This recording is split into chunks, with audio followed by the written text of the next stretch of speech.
আলহামদুলিল্লাহি ওয়া কাফা ওয়াসসালাতু ওয়াসসালামু আলা রাসূলিল্লাহ মা বা'দ। সম্মানিত আলেম উলামা, গণমান্য ব্যক্তিবর্গ এবং আমার প্রিয় ভাই ও বোনেরা, আসসালামু আলাইকুম ওয়া রাহমাতুল্লাহি ওয়া বারাকাতুহু। আমি কারি আব্দুল্লাহ, পূর্ব মেদিনীপুর জেলার অধিবাসী। আজ আমি আপনাদের সামনে একটি বিষয় পরিষ্কার ও সত্যভাবে তুলে ধরতে চাই।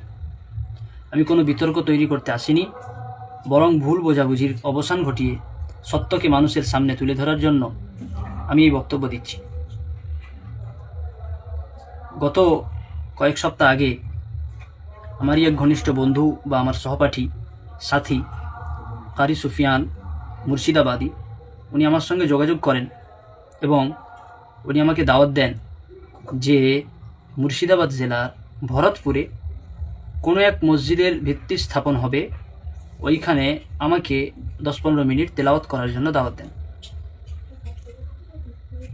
কিন্তু মসজিদের নাম কি, কারা আয়োজন করছে, কার তত্ত্বাবধানে আয়োজন হচ্ছে, এসব একবারও আমাকে জানানো হয়নি।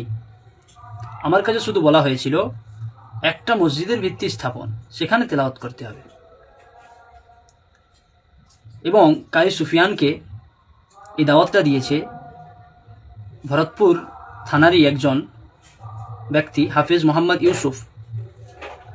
তিনার পক্ষ থেকে কারি সুফিয়ান দাওয়াতটা পান এবং উনার অনুমতিতেই কারি সুফিয়ান আমাকে দাওয়াত দেন।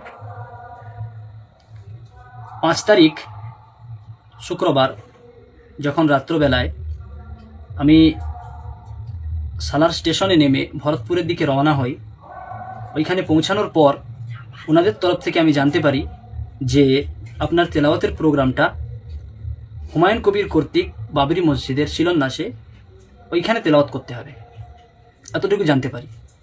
কিন্তু অনুষ্ঠান স্থলে গিয়ে মঞ্চে ওঠার আগে পর্যন্ত আমি একবারও জানতাম না যে আমাকে আরব থেকে আসা অতিথি বা সৌদি মেহমান বলে ঘোষণা করা হবে। যখন স্টেজে উঠে শুনলাম যে সৌদি আরব থেকে 2 ইমাম এসেছেন, সত্যি বলতে কি আমি হতভম্ব হয়ে যাই। আমি স্পষ্ট করে বলতে চাই, আমি আরব থেকে আসিনি, আমি সৌদি আরবের মেহমান নই, আমি পূর্ব মেদিনীপুরের একজন সাধারণ অধিবাসী এবং আমি নিজেকে কখনো সৌদি মেহমান বলে পরিচয় দিইনি।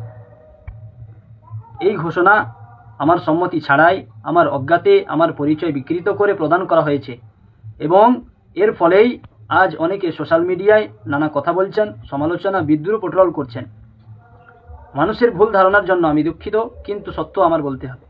যারা ভুল তথ্যের উপর ভিত্তি করে প্রতিক্রিয়া দিয়েছেন, আমি তাদের প্রতি দুঃখ প্রকাশ করছি, কিন্তু আমি চুপ থাকলে মিথ্যাটা সত্য হিসাবে ছড়িয়ে পড়বে।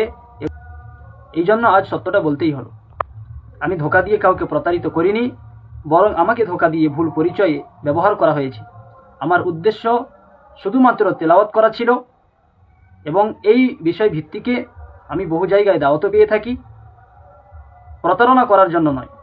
যে বা যারা এই ভুল প্রতারণার জন্য দায়ী, আমি আশা করি তারা নিজেরাই সামনে এসে বিষয়টি পরিষ্কার করবেন।